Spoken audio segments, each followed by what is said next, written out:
हिंदी में यूपीएससी की तैयारी से संबंधित प्रोग्राम्स को देखने के लिए सब्सक्राइब करें स्टडी IQ-IAS हिंदी। नमस्कार, मैं ओम द्विवेदी स्वागत करता हूं आपका स्टडी IQ-IAS हिंदी के इस प्लेटफॉर्म पे। और दोस्तों, आज मैं आपसे बात करने वाला हूं एक ऐसे युद्ध के बारे में जो समाप्त होने का नाम ही नहीं ले रहा है। आप जानते हैं, पिछले 3 साल से एक युद्ध है जो चल रहा है और चलता ही जा रहा है। जी हाँ, मैं बात कर रहा हूं रशिया और यूक्रेन के वॉर की, जिसने पूरे विश्व के स्तर पर समीकरण को पलट के रख दिया है। पूरा विश्व है जो वो 2 ग्रुप्स में बंट के रह गया है और बहुत सारे संकटों का सामना भी हमें करना पड़ रहा है। इसमें एक नया अपडेट है जिसको लेकर के मैं आपके सामने आया हूं, क्योंकि यहां पर मैं समाप्त करने से रिलेटेड बात कर रहा हूं। तो मैं वही बात आपको बताऊंगा कि देखिए, इसको समाप्त करने के लिए, इस युद्ध को समाप्त करने के लिए एक पहल की गई है। एक बैठक होने वाली है जो कि सऊदी में होगी। सऊदी अरब में ये बैठक होने वाली है और इस बैठक में, सऊदी में जो होने वाली बैठक है, इसमें कौन पार्टिसिपेट करेगा? इसमें डोनाल्ड ट्रंप, मतलब रशिया और यूएस दोनों मौजूद होंगे, जो इस शांति वार्ता लिख देता हूं, शांति वार्ता में पार्टिसिपेट करने वाले हैं। आप सोच रहे होंगे, सर मेन नाम आपने अभी तक नहीं लिखा है, यूक्रेन का नाम। जी हाँ, मेन खबर ही यही है कि यूक्रेन को इस शांति वार्ता में इनवाइट नहीं किया गया है। ये कैसी शांति वार्ता है जो 2 लोगों के बीच में सुलह कराने के लिए कराई जा रही है, लेकिन उसमें एक मेन किरदार को बुलाया ही नहीं जा रहा। यूरोप के कई देश हैं जो उनको भी नहीं बुलाया जा रहा, यूरोपियन कंट्रीज को भी नहीं बुलाया जा रहा, यूक्रेन को भी नहीं बुलाया जा रहा। खैर, ये बड़ी दिलचस्प होने वाली है, क्योंकि क्या होगा इस पर हम आपको अपडेट देते रहेंगे। तो फिलहाल आप समझिए कि मामला क्या है। इस चीज़ की पुष्टि हो चुकी है कि यूक्रेन को नहीं बुलाया जा रहा। ठीक है, चलिए मैं आपको थोड़ा सा बता देता हूँ मामला क्या है। कि आज से 3 साल पहले एक युद्ध शुरू हुआ था। अगर सिंपल सीधे शब्दों में बोला जाए कि सर कारण क्या है इस युद्ध का, मेन कारण क्या है, तो कारणों में अगर आप देखेंगे तो ये यूक्रेन है और ये आपका रशिया है और ये इसके साथ बॉर्डर शेयर करता है। ये बात आप समझ पा रहे हैं, ठीक है। मैंने जैसा ही अपने लेक्चर की शुरुआत में आपसे कहा कि 2 ग्रुप्स हैं जो वो बनते जा रहे हैं। एक यूएस यानी कि पश्चिमी देशों का ग्रुप जो कि यूएस लीड करेगा, और एक आपका रशिया का। और आप समझ ही रहे होंगे कि कोई नया ग्रुप तो है नहीं सर, ये तो वर्ल्ड वॉर 2 के बाद से चलता आ रहा ग्रुप है ना। कोई नया ग्रुप तो है नहीं, ये तो शुरुआत से ही चल रहा है। लेकिन बात यह है कि यूक्रेन है जो यूक्रेन की नजदीकियां किसके साथ बढ़ती हुई नजर आई? इनकी नजदीकियां आप कह सकते हैं सर यूरोपियन देशों के साथ, और नाटो कह देते हैं, है ना, नाटो के साथ बढ़ती हुई नजर आई। तो जब यूक्रेन की नजदीकियां इधर बढ़ती हुई नजर आई और नाटो अपने विस्तार कर रहा था, तो उस वक्त रशिया ने चाहा कि आइए टेबल पर बैठते हैं, बातचीत करते हैं और इस बारे में हमें क्लैरिटी दीजिए कि क्या यूक्रेन नाटो में शामिल होने वाला है। क्योंकि आप जानते हैं कि नाटो है जो वो वेस्ट लेड, मतलब यूएस लेड एक ग्रुप है ना, पश्चिमी देशों का एक ग्रुप है, जिसमें कि ये बात क्लियर है कि अगर नाटो देश में कोई भी किसी भी तरह का हमला करता है तो ये पूरा नाटो ग्रुप मिल करके उस देश पर अटैक करेगा। ठीक है, तो ये कभी भी नहीं चाहेगा कि ये है जो वो नाटो में शामिल हो, उसका पड़ोसी है ना। आप सोच रहे होंगे सर ये क्यों नहीं चाहेगा, उसको क्या लेना देना नाटो से? बिल्कुल लेना देना है। वो कभी नहीं चाहेगा कि नाटो की तोपें हैं जो वो इधर मुंह कर यहाँ पर खड़ी हो जाए, क्योंकि ये अगर नाटो में शामिल हो गए तो नाटो एक तरह से घेराबंदी कर देगा इसकी, है ना। तो इस कारण से ये मुख्य कारण इसका माना गया कि भाई जो इसकी नज़दीकियाँ बढ़ रही हैं यूरोपियन देशों से और नाटो से, वो एक कारण हो सकता है जिसकी वजह से ये युद्ध है जो वो शुरू हुआ, है ना। तो मेन कारण ये हुआ, और एक कारण ये भी माना जाता है कि 2014 में क्रीमिया को एनेक्स किया रशिया ने, है ना। तो रशिया ने क्रीमिया को एनेक्स किया और फिर 2022 में ये युद्ध शुरू हो गया। 2022 में जब ये युद्ध शुरू हुआ तो अलग अलग जगहों को टारगेट किया गया, लोहांस्क, डोनास्क, ये सब जो कुछ जगहें हैं इनको टारगेट किया गया, जो कि यूक्रेन के ही ईस्ट वाले हिस्से में पाई जाती हैं। ठीक है, शुरू में कैसा लग रहा था कि ये रशिया बहुत बड़ा देश है, न्यूक्लियर कंट्री है ना। आप समझते हैं न्यूक्लियर कंट्री है, ये नॉन न्यूक्लियर कंट्री है यूक्रेन, और एक छोटा सा देश है जिसको समर्थन मिला है, सिर्फ समर्थन, डायरेक्ट नहीं है कोई भी इसके साथ समर्थन, मतलब डायरेक्टली कोई लड़ तो रहा नहीं है इसके साथ, लेकिन समर्थन इसको मिला हुआ है।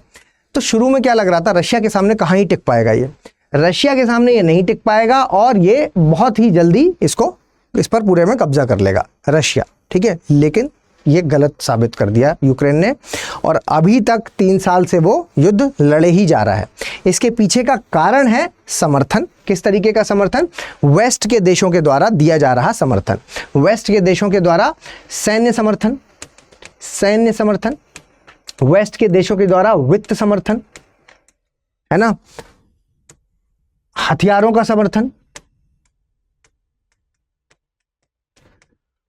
समर्थन, तो अलग अलग तरीके के जो समर्थन दिए जा रहे हैं, है ना, कि भाई आपको मानवीय समर्थन चाहिए तो भी हम रेडी हैं, आपको वित्त समर्थन चाहिए तो भी हम रेडी हैं, आप हथियार चाहिए तो भी हम रेडी हैं। तो हर एक चीज़ का समर्थन है जो प्रोवाइड कराया जा रहा है वेस्ट कंट्रीज़ के द्वारा, उसकी वजह से ये अभी तक टिका हुआ है, ठीक है। नो डाउट जब से युद्ध चालू हुआ है तब से आप जानते हैं कि सर मानवाधिकार का उल्लंघन हर दिन हुआ है, बहुत सारे लोगों को पलायन करना पड़ा, जगहों को अपने छोड़ करके दूसरी जगह पर जाना पड़ा, बहुत ज़्यादा वहाँ पर क्राइसिस का सामना करना पड़ा यूक्रेन में, स्पेशली यूक्रेन वाले पार्ट में अगर देखा जाए तो, है ना। तो ये मानवाधिकार की प्रॉब्लम यहाँ पर खड़ी हुई और ये था कि ये नहीं लड़ पाएगा, लेकिन फिर भी ये लड़े जा रहा है। लेकिन ऐसा नहीं है कि सिर्फ इन दोनों के बीच में जो युद्ध चल रहा है उसकी वजह से जो लड़ाई है वो सिर्फ इन्हीं दोनों के बीच में चल रही है और इन्हीं दोनों को इसका खामियाजा भुगतना पड़ा, नहीं। वैश्विक स्तर पर भी अगर हम बात करते हैं, वैश्विक स्तर पर अगर हम बात करते हैं तो वैश्विक स्तर में भी पूरे विश्व ने क्या देखा? पूरे विश्व ने देखा ऊर्जा का संकट, पूरे विश्व ने खाद्य संकट का सामना किया, खाद्य संकट इवन कर ही रहा है, खाद्य संकट का सामना, ऊर्जा संकट का सामना, वैश्विक मुद्रास्फीति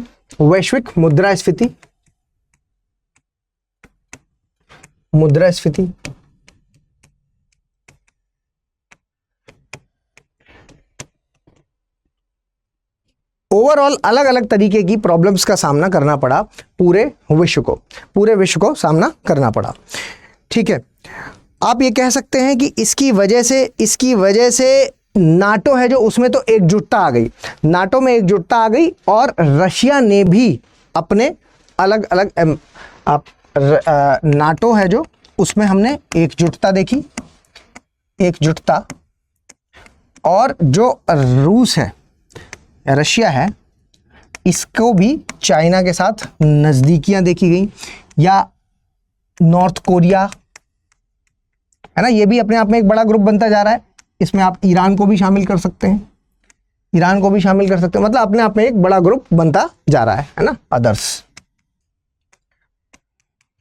इधर नाटो अपने आप को स्ट्रॉन्ग कर रहा है। तो इस लिहाज से हम ये बात तो कह सकते हैं कि ये अगर नहीं रोका गया, नहीं समाप्त किया गया, है ना, क्योंकि देखो दोनों लोगों ने अपनी अपनी जोर लगा लिए हैं। एक तरफ जो यूक्रेन और दूसरी तरफ आपका रशिया हो गया, ठीक है। तो दोनों लोग अपना अपना जोर आजमा चुके हैं। यूक्रेन को वेस्ट की तरफ से मदद है, वेस्ट से इनको मदद है, और जो वेस्ट की तरफ से यूक्रेन को मदद मिल रही है उस आधार पर आपने देखा कि इन पर बहुत सारे बैन लगाए गए। डॉलर का ये इस्तेमाल नहीं कर सकते, है ना, इस पर बैन लगाए गए कि भाई डॉलर का इस्तेमाल नहीं कर पाएंगे, है ना। दूसरे ऐसे देश जो यूएस एलाई हैं वो इनके साथ व्यापार नहीं कर पाएंगे, ठीक है। तो सब ने अपना अपना जोर लगा करके देख लिया, रशिया के ऊपर कई तरह के सैंक्शन लगा दिए। रशिया ने भी पूरी कोशिश कर ली कि भाई इतने बड़े बड़े आधुनिक हथियार हैं मेरे पास, मैं उससे कब्जा कर लूं, लेकिन वो भी नहीं कर पाया। तो यहां पर यह बात तो क्लियर है कि भाई इसका समापन जरूरी है, इस युद्ध का समापन बहुत ज्यादा जरूरी है। इस लिहाज से नहीं कि इन दोनों में डेवलपमेंट ठीक से हो जाए, ये दोनों शांति से काम करें, नहीं, ये तो एक पॉइंट है ही है, लेकिन जो पूरा विश्व जो खामियाजा भुगत रहा है, उस खामियाजे के लिहाज से भी अगर देखा जाए, पूरे विश्व में जो स्थिति बनी हुई है उस लिहाज से भी अगर देखा जाए, जहां पर आप देखेंगे कि डेवलपमेंट है, जो डेवलपमेंट कहीं साइड में चला गया है और दूसरी चीज़ें हैं जो बढ़ गई है ना। अभी आप लोगों ने ये भी देखा कि इस बार जब हमारा जो बजट सेशन आया था, उस बजट सेशन में भी हमने डिस्कस किया था। अभी मैंने जब एक आर्टिकल लिया था तब मैंने आपके साथ डिस्कस भी की थी बात कि भाई बजट में भी हमने जो ग्रोथ कम दिखी है, तो वैश्विक स्तर पे तो नो डाउट भारत की ग्रोथ, जीडीपी ग्रोथ है जो वो काफ़ी ज़्यादा है, लेकिन स्टिल जो लास्ट ईयर के कंपैरिजन में जो कमी देखने को मिली है, उस कमी के पीछे कहीं ना कहीं विश्व में जो ये युद्ध चल रहे हैं वो बहुत बड़ा रोल प्ले कर रहे हैं, है ना, बहुत बड़ा रोल प्ले कर रहे हैं। तो आशा करते हैं कि जो चीज़ें होने वाली हैं आने वाले इस मीटिंग में, इस शांति वार्ता में, वो पॉजिटिव साइड हो और विश्व है जो वो वापस से स्थिरता की ओर आ जाए। ठीक है, चलिए, तो ये डिस्कशन था जो मुझे आपके साथ करना था। इसके अलावा एक और इम्पॉर्टेंट बात मैं आपके साथ करना चाहता हूँ, जो कि हमारे SIP प्लस बैच से रिलेटेड है, और ये जो हमारा बैच सेकंड बैच है, जो कि 17 फरवरी से शुरू हो रहा है सुबह के 8 बजे। और अगर आप इस बार UPSC का एग्ज़ाम देने वाले हैं तो इससे बेस्ट बैच आपके लिए नहीं हो सकता। रिवीजन के माध्यम से, रिवीजन के लिए प्लस आप प्रैक्टिस के लिए, रिवीजन और प्रैक्टिस के पॉइंट ऑफ व्यू से अगर मैं कहूँ तो आपके लिए बेस्ट बैच है, जिसमें कि लाइव क्लासेस के माध्यम से आपको सारा रिवीजन कराया जाएगा, प्लस MCQs के माध्यम से आपको काफ़ी सारी प्रैक्टिस यहाँ पर करवा दी जाएगी, जो कि प्री के लिहाज से जितना हम कराएंगे उतना मोर देन सफिशिएंट होगा।